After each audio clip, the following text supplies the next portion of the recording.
तो जय हिंद साथियों, आज की इस वीडियो में बात करने वाले हैं एसएससी जीडी कांस्टेबल भर्ती परीक्षा जो 2025 में एग्जाम होने वाला है उसका यहाँ पर प्रैक्टिस सेट नंबर 13 देखने वाले हैं। तो अगर हमारे चैनल पर नए हैं तो चैनल को सब्सक्राइब करके वीडियो को लाइक जरूर से कर देना। अगर आप भी एसएससी जीडी कांस्टेबल भर्ती परीक्षा की तैयारी कर रहे हैं तो आपको बता दें कि जितना जरूरी इसका तैयारी करना है उससे भी ज़्यादा जरूरी इसका प्रैक्टिस सेट लगाना है, तभी आपको पता चलेगा कितना परसेंट सही हो रहा है और हमारा कितना परसेंट गलत हो रहा है। तो चलिए फटाफट से वीडियो को शुरू करते हैं। और प्रैक्टिस सेट लगाने से ये होगा कि किस टॉपिक से कितना प्रश्न पूछा जाता है, प्रैक्टिस सेट उसी के लेवल में मतलब सेट किया जाता है। तो आपसे यही रिक्वेस्ट होगा कि इस प्रैक्टिस सेट को पूरा लगा कर जाइएगा। अगर चैनल पर नए हैं तो चैनल को भी सब्सक्राइब जरूर से कर देना। अगर इसका प्रीवियस ईयर क्वेश्चन देखना चाहते हैं तो हमारे चैनल पर जाइए, उसके बाद वहाँ पर प्ले लिस्ट होगा, उसके बाद वहाँ पर जा करके उसके बाद प्ले लिस्ट में वीडियो डाला गया है प्रीवियस ईयर क्वेश्चन का, यानी कि पूरा प्रीवियस ईयर क्वेश्चन का वीडियो डाला गया है। अगर नहीं देखें तो जाकर देख सकते हैं। तो चलिए फटाफट से वीडियो को शुरू करते हैं। आपसे यही रिक्वेस्ट होगा कि वीडियो को अंत तक जरूर देखना है। तो यहाँ से आज की इस वीडियो में हम जीके और जीएस का जो 25 प्रश्न पूछा जाता है उसका फुल सॉल्यूशन कराने वाले हैं। तो आपसे यही रिक्वेस्ट होगा कि वीडियो को अंत तक जरूर देखना है। तो चलिए फटाफट से वीडियो को शुरू करते हैं। 26 नंबर से आपका यहाँ पर सामान्य जानकारी शुरू हो जाता है, यानी जीके जीएस का क्वेश्चन शुरू हो जाता है। तो आपसे यही रिक्वेस्ट होगा कि वीडियो को अंत तक जरूर देखना है, पूरा प्रैक्टिस सेट लगा कर जाना है। तो चलिए 26 नंबर क्वेश्चन देखते हैं। तो यहाँ पर 26 नंबर में पूछा गया था किसी रेडियो सक्रिय वस्तु से उत्सर्जित अल्फा किरणें हैं। तो अल्फा किरणें यहाँ पर कौन सा है आपको बताना है। तो इसका करेक्ट आंसर हो जाए हीलियम नाभिक, यानी कि option see the correct answer हो जाएगा। तो चलिए नेक्स्ट देखते हैं। तो यहाँ पर पूछा गया था बल का एसआई मात्रक होता है। तो बल का एसआई मात्रक क्या होता है आपको पता ही होगा। तो इसका राइट आंसर हो जाए न्यूटन, यानी बल का एसआई मात्रक न्यूटन होता है। Option A the correct answer हो जाएगा। तो चलिए नेक्स्ट देखते हैं। आपसे यही रिक्वेस्ट होगा कि वीडियो को अंत तक जरूर देखना है। अगर चैनल पर नए हैं तो चैनल को सब्सक्राइब करके वीडियो को लाइक जरूर से कर देना। तो चलिए 28 नंबर क्वेश्चन देखते हैं। तो 28 नंबर में पूछा था अच्छी प्रतिरोध कुंडलियाँ होती है। तो अच्छी प्रतिरोध कुंडलियाँ कैसी होती है, किस चीज़ का होती है, लोहा या चांदी या सोना या मैग्नीज। तो किसका बना होता है, यानी कि अच्छी प्रतिरोध कुंडलियाँ। तो सिंपल सा क्वेश्चन है, आप सभी जानते ही होंगे। तो इसका करेक्ट आंसर की बात करें तो इसका करेक्ट आंसर हो जाएगा चांदी का बना होता है, यानी कि option see the correct answer हो जाएगा चांदी की। तो चलिए नेक्स्ट देखते हैं। नेक्स्ट यहाँ पर पूछा गया था 29 नंबर क्वेश्चन। तो 29 नंबर में यहाँ पर पूछा गया था निम्नलिखित में से किसे कोची का जुड़वा शहर कहा जाता है। तो कोची का जुड़वा शहर किसे कहा जाता है आपको बताना है। तो 29 का करेक्ट आंसर यहाँ पर हो जाए एर्नाकुलम को। एर्नाकुलम को कहा जाता है। सिंपल सा क्वेश्चन था, ये हर एक एग्जाम में पूछा जाता है। वही क्वेश्चन सेट किया गया है जो हर एक एग्जाम में पूछा जाता है। इस प्रैक्टिस सेट का वही खासियत है कि जो एग्जाम के इंटरव्यू से, यानी कि इंटरव्यू के आधार पर ही क्वेश्चन पूछा जाता है। तो इसका करेक्ट आंसर हो जाए एर्नाकुलम, यानी कि option A he the correct answer हो जाएगा। इसीलिए आप पूरा प्रैक्टिस सेट लगा कर ही जाइएगा। तो चलिए नेक्स्ट देखते हैं। नेक्स्ट यहाँ पर 30 नंबर में पूछा गया था किसी भी धातु की अधिकतम चाल कितनी हो सकती है। तो किसी भी धातु की अधिकतम चाल कितनी हो सकती है। तो सिंपल सा क्वेश्चन है, इसका करेक्ट आंसर हो जाए 3 × 10⁸ मीटर प्रति सेकेंड, यानी कि option D the correct answer हो जाए 3 × 10⁸ मीटर पर second. Option D the correct answer हो जाएगा। तो चलिए नेक्स्ट देखते हैं। नेक्स्ट यहाँ पर पूछा गया था ग्रहों की उनकी कक्षा में बांधे रखने वाले बल को क्या कहते हैं। यानी ग्रहों को उनकी कक्षा में बांधे रखने वाले बल को यहाँ पर क्या कहा जाता है पूछा गया है। तो 31 का करेक्ट आंसर यहाँ पर हो जाएगा गुरुत्वीय बल कहा जाता है, यानी गुरुत्वीय बल कहा जाता है। Option see the correct answer हो जाएगा। तो चलिए नेक्स्ट देखते हैं। नेक्स्ट यहाँ पर पूछा गया था, यहाँ पर 32 नंबर क्वेश्चन में जो क्वेश्चन पूछा गया 90% चांसेस है कि ये एग्जाम में पूछा ही जाएगा, यानी कि 90% चांस है कि ये एग्जाम में पूछा ही जाएगा। इसलिए आप अगर इस प्रैक्टिस सेट में अगर यहाँ पर जीके और जीएस का क्वेश्चन करा रहे हैं तो जीके जीएस में अगर 20 से यानी 20 से प्लस क्वेश्चन सही हो रहा है, यानी 20 से कम भी हो रहा है, तो 18 से प्लस यानी कि हो रहा है, तो आपका 100% सिलेक्शन हो जाएगा। तो चलिए फटाफट से क्वेश्चन देखते हैं 32 नंबर। तो आप लोग पूरा प्रैक्टिस सेट लगा कर ही जाइएगा। तो चलिए 32 नंबर क्वेश्चन देखते हैं। 32 नंबर में पूछा गया था म्यांमार की अंतर्राष्ट्रीय सीमा कितने देश से जुड़ी है। तो म्यांमार की अंतर्राष्ट्रीय सीमा कितने देश से जुड़ी है आपको बताना है। तो इसका करेक्ट आंसर हो जाएगा 5 देश से, यानी कि option be the correct answer हो जाएगा। तो चलिए नेक्स्ट देखते हैं। नेक्स्ट यहाँ पर पूछा गया था 33 नंबर क्वेश्चन निम्नलिखित में से किस अर्थशास्त्री को नोबेल पुरस्कार से सम्मानित किया जा चुका है।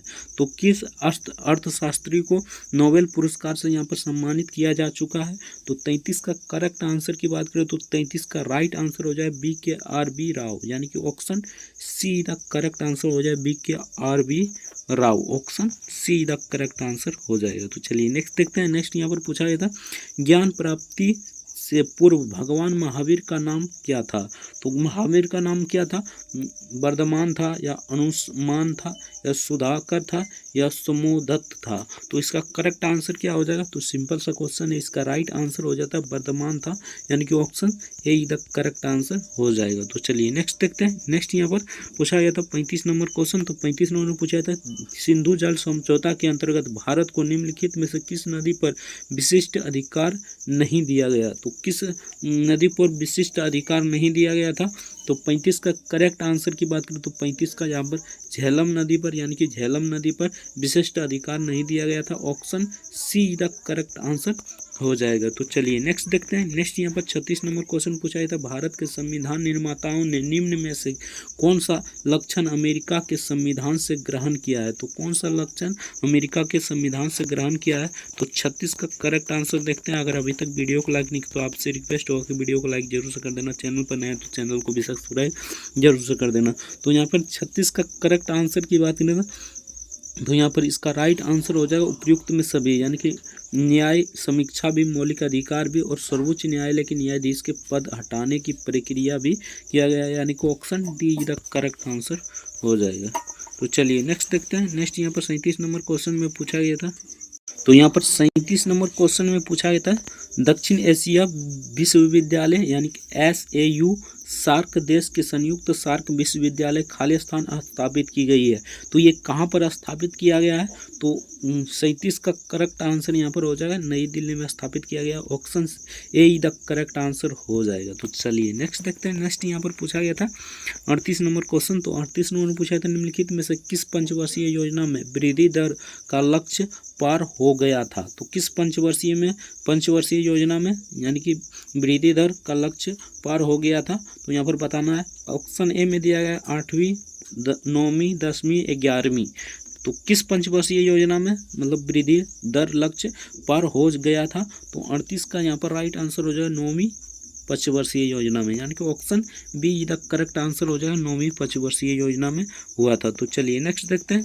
नेक्स्ट यहाँ पर पूछा गया क्वेश्चन था 39 नंबर। तो 39 नंबर में पूछा गया था भगवान बुद्ध ने अपना पहला धर्म उपदेश कहाँ दिया? तो पहला धर्म उपदेश कहाँ पर दिया था? तो यहाँ पर एक नंबर है लुम्बिनी, बोध गया, सारनाथ, कुशीनगर। तो इसका करेक्ट आंसर क्या हो जाएगा? तो इसका करेक्ट आंसर की बात करें तो इसका करेक्ट आंसर यहाँ पर हो जाएगा सारनाथ में दिया था। पहला धर्म उपदेश यहाँ पर सारनाथ में दिया था, यानी कि option A the correct answer हो जाएगा। ये कई एग्जाम में पूछा गया है क्वेश्चन, तो आपको ये याद रखना है। तो चलिए नेक्स्ट देखते हैं। नेक्स्ट इस प्रैक्टिस सेट में उसी क्वेश्चन को दिया गया है जो आपके एग्जाम के लिए बहुत ही इंपॉर्टेंट है, उसी क्वेश्चन को दिया गया है। तो आपसे रिक्वेस्ट होगा कि इसे पूरा लगा कर जाइएगा। तो यहाँ पर पूछा गया था निम्न में से किसने टाका अथवा रुपया से अभिहित चांदी की मुद्रा का परिवर्तन किया था? तो किसने किया था? तो यहाँ पर एक नंबर में शेर शाह सूरी, अकबर, तैमूर, हुमायूं। तो इसका करेक्ट आंसर क्या हो जाएगा? तो इसका राइट आंसर की बात करें तो इसका राइट आंसर यहाँ पर हो जाएगा शेर शाह सूरी ने किया था, यानी कि option A the correct answer हो जाएगा शेर शाह सूरी। तो चलिए नेक्स्ट देखते हैं। नेक्स्ट यहाँ पर 41 नंबर में पूछा था अंतर्राष्ट्रीय तिथि रेखा कौन है? तो यहाँ पर अंतर्राष्ट्रीय तिथि रेखा कौन है? विषुवत रेखा, 0 डिग्री देशांतर, 90 डिग्री पूर्व देशांतर, 180 डिग्री पूर्व देशांतर। इसका करेक्ट आंसर क्या हो जाएगा? तो 41 का करेक्ट आंसर हो जाएगा 180 डिग्री पूर्व देशांतर, यानी कि option D the correct answer हो जाएगा 180 डिग्री पूर्व देशांतर। तो चलिए नेक्स्ट देखते हैं। नेक्स्ट यहाँ पर 42 नंबर पूछा था एक ही समय गुजरती धारा अनुभव करने वाले ग्रहों को जोड़ने वाली रेखाओं को क्या कहा जाता है? तो जोड़ने वाली रेखाओं को क्या कहा जाता है यहाँ पर पूछा गया था। तो इसका करेक्ट आंसर हो जाए आइसोब्रंड कहा जाता है, ब्रंड कहा जाता है, आइसोब्रंड कहा जाता है। और सी द करेक्ट आंसर हो जाएगा आइसोब्रंड। तो चलिए नेक्स्ट देखते हैं। नेक्स्ट यहाँ पर पूछा गया था 43 नंबर में पूछा गया था भारत के नियंत्रण तथा महालेखा परीक्षक खाली स्थान द्वारा नियुक्त किए जाते हैं, तो किसके द्वारा नियुक्त किए जाते हैं? तो एक नंबर में यहाँ पर ए नंबर में भारत के प्रधानमंत्री, उच्च न्यायालय के न्यायाधीश, राष्ट्रपति, उपराष्ट्र मतलब भारत के राष्ट्रपति, भारत के मुख्य चुनाव आयुक्त, तो कौन करता है? तो यहाँ पर देख लेते हैं 43 का करेक्ट आंसर यहाँ पर हो जाएगा भारत के राष्ट्रपति द्वारा किया जाता है, यानी कि भारत के नियंत्रण एवं महालेखा परीक्षक की नियुक्ति भारत के राष्ट्रपति द्वारा किया जाता है। Option see the correct answer हो जाएगा। तो चलिए नेक्स्ट देखते हैं। नेक्स्ट यहाँ पर 44 नंबर पूछा गया था भारतीय संविधान में दल बदल विरोधी कानून का प्रावधान खाली स्थान है वर्णित है, तो किस अनुसूची में वर्णित है? 8वीं अनुसूची या 9वीं अनुसूची या 10वीं अनुसूची या 11वीं अनुसूची? तो इसका करेक्ट आंसर क्या हो जाएगा?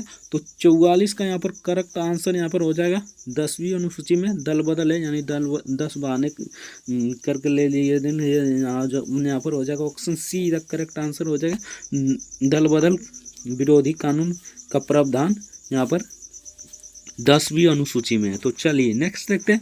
नेक्स्ट यहाँ पर पूछा गया था मरुदेह विद पौधे प्रकाश संश्लेषण के लिए रात्रि में कार्बन डाइऑक्साइड क्यों लेते हैं? तो रात्रि में ये कार्बन डाइऑक्साइड क्यों लेते हैं? 45 का करेक्ट आंसर हो जाए जल के नुकसान को रोकने के लिए, यानी जल का नुकसान रोकने के लिए लिया जाता है, यानी कि option A he correct answer हो जाएगा। तो चलिए नेक्स्ट देखते हैं। नेक्स्ट यहाँ पर पूछा गया था 46 नंबर क्वेश्चन।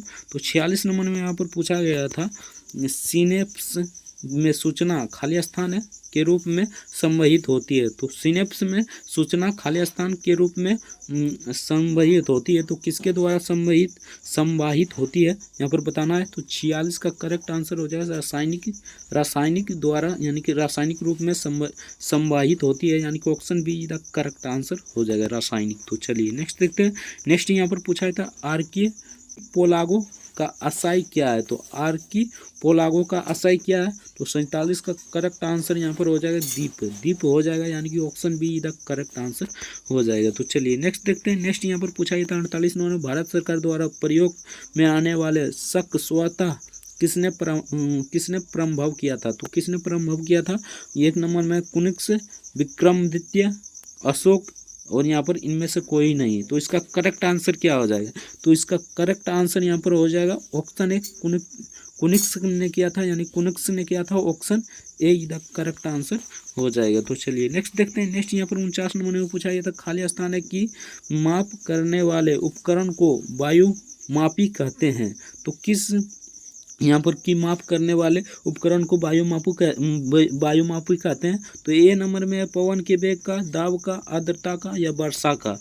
तो इसका करेक्ट आंसर क्या हो जाए? तो इसका करेक्ट आंसर यहाँ पर हो जाए पवन के वेग की माप करने वाले को उपकरण को वायुमापी कहते हैं, यानी कि option A the correct answer हो जाएगा। तो चलिए नेक्स्ट देखते हैं। नेक्स्ट यहाँ पर लास्ट क्वेश्चन है, तो यहाँ पर पूछा गया था 50 नंबर में कौन से पादप उत्तक को वृद्धि उत्तक भी कहा जाता है? तो कौन से पादप उत्तक को वृद्धि उत्तक भी कहा जाता है? तो इसका करेक्ट आंसर हो जाएगा केवल मेरी एस्टोमेटिक उत्तक को, यानी केवल मेरी एस्टेमेटिक उत्तक को कहा जाता है, यानी कि option be the correct answer यहाँ पर हो जाएगा। तो यहाँ से आपका प्रश्न समाप्त हो जाता है। तो आपका कितना प्रश्न सही हुआ कमेंट करके जरूर बताना। अगर वीडियो को लाइक नहीं है तो वीडियो को लाइक करके चैनल को सब्सक्राइब कर जरूर से कर देना। तो चलिए मिलता है नेक्स्ट वीडियो में, तब तक के लिए जय हिंद, जय भारत, वंदे मातरम। वीडियो देखने के लिए बहुत बहुत धन्यवाद।